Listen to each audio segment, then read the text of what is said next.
मेरिजों हेपीजों एसे डिफारेन्स दङ आसलथे गोदोहाय इंलेन्डआव बाहायोमोन हेपी बार्थडेखौ हेपी क्रिसमासखौ खिन्थु उनावहाय ट्रेडिसनेलि एसे सोलायलांबाय आरो बांसिन मिनिं दङनो माया मेरि क्रिसमासआ बेनिखायनो दा मेरि क्रिसमास बिनो आरो दा मेरि होननानै बुङोब्ला बिहेभियारेल ओमफ्राय हेपी होननानै बुङोब्ला इमोसनेल बुङो बर'हाय मा बुंनो थाखाय मिथिना माने आखु दिन्थिनाय आरो सासे व्यक्ति गथ'आ जोनोम जायोब्ला हौवाफ्राबो बिदा फंबायफ्राबो गसंथारो बिसोरनि रोजाबनायनि उनावनो जों रोजाबगोन आरो दे इयाव देना इयाव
जेब्ला नों बे बुहुमाव जोनोम जादोंमोन आफा बुहुमनि गासैबो दंनाय मानिया नोंखौ गाबज्रिदोंमोन आफा नोंखौ सिनायदोंमोन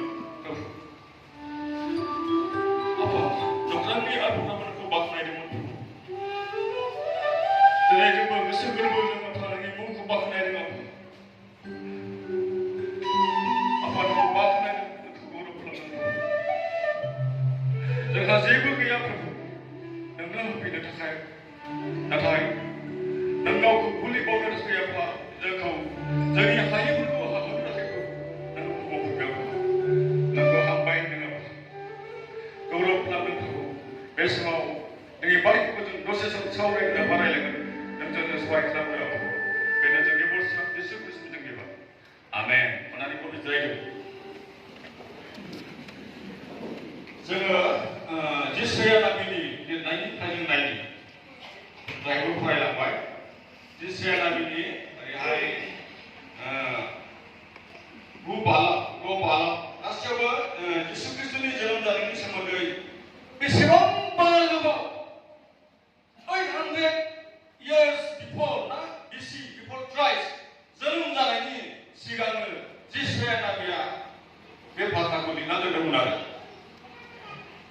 जेब्ला बेबिलन होननानै बुंब्ला दायो गोदान नियमा जाहैबाय इराक जानानै इराक बिराद माने गाज्रि जायगामोन आरो बे मानसिफ्रा इजराइल बा जुरा हादरखौ गादबना दोनदोंमोन केप्टिभाव दोनदोंमोन जेलाव जोबनानै दोनदोंमोन बिदि दोनदोंमोन आरो जोंनि आदाराव गासैबो थाजोबदोंमोन नोंसोर होननानै बै समावनो बेसेबांबा गोबावनो सिगांनो बे बाथ्राखौ जिसुया नाबिया लिरनाय जादोंमोन बे बाथ्राखौनो जोङो लानानै मोननैसो बाथ्राखौ जोङो फरायनि ओरैनो जेब्ला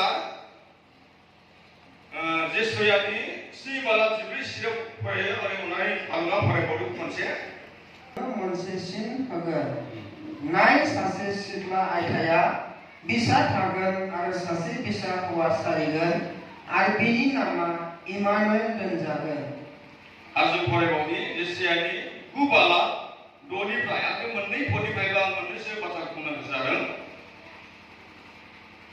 बे जाहैबाय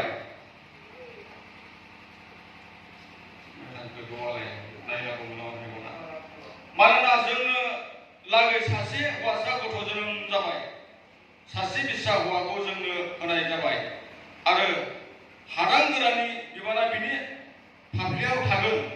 बिनि नामा आसुरि, मन्त्रि, बोलोगोरा, इसोर, अनजिमा गैयै बिफा, सान्थिनि राजा दोनजागोन।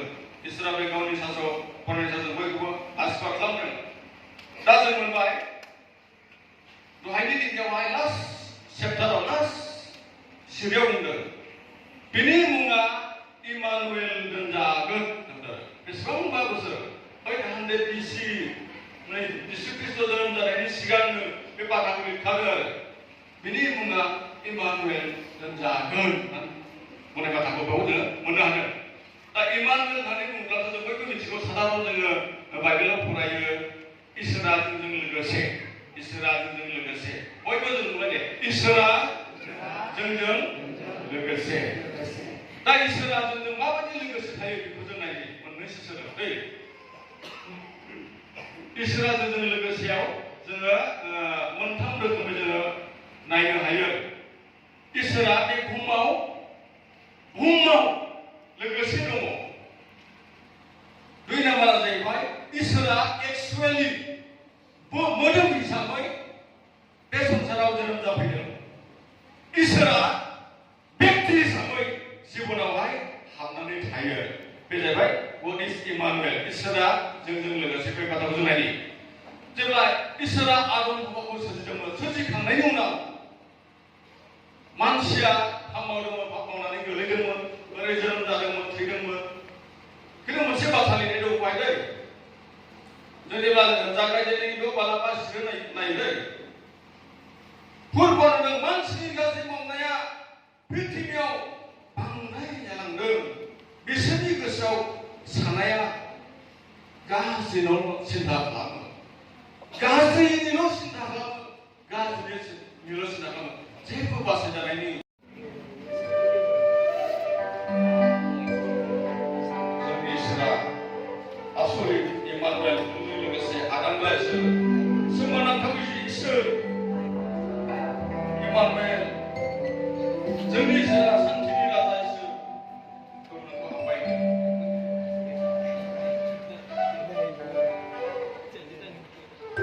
नोंनो इसोर गासै बुहुमनि जों बै बुहुमनि नोंनो इसोर गासै बुहुमनि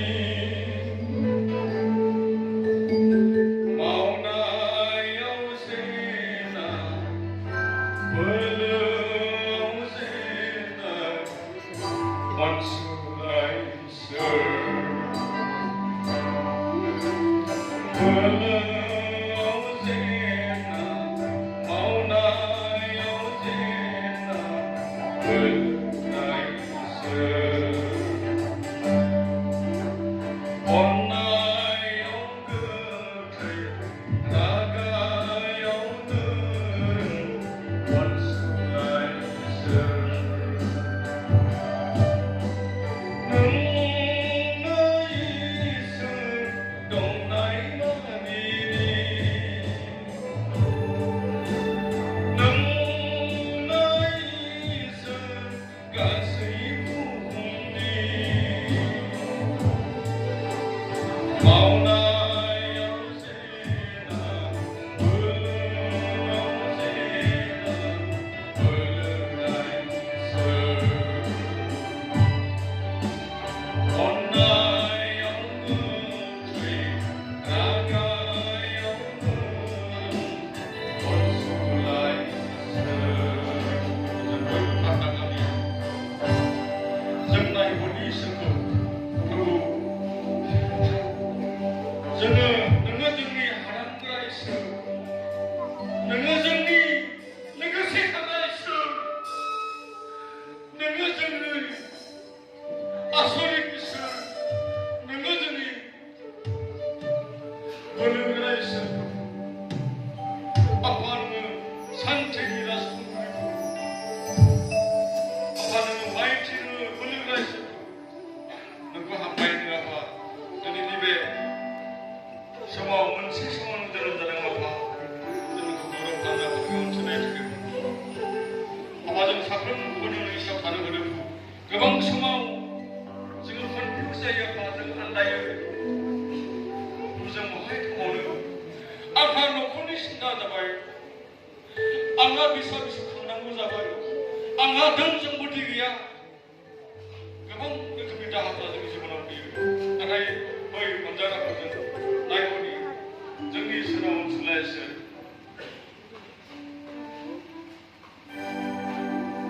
जों लोगोसेनो खालामगोन ओमफ्राय जोङो दोननोसै गोजौसिन थारफानाय बोलोग्रासिन इसोर नोंखौ हामबाय होदों आफा नोङो महान इसोर प्रभु नों जेब्लायबो जोंनि दुखु दाहायाव खैफोदाव आफा बानसुग्रा इसोरखाय नों जेरैहाय गावखौ मानसि महरै रुखुमाव फरायदों नोंखौल' जों खुलुमो आफा नों दिनै नोंखौल' सिनायो आफा नों जोंनि इसोर जोंनि न'खरफोराव जोंनि लाइमोनफोरनि जिबनाव जोंनि गागिफोरनि जिबनाव आइजोफोरनि जिबनाव नों खामानिखौ मावदों बेनो जोंनि बरसा जिसु ख्रीष्टनि लिरनाय आमेन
Mana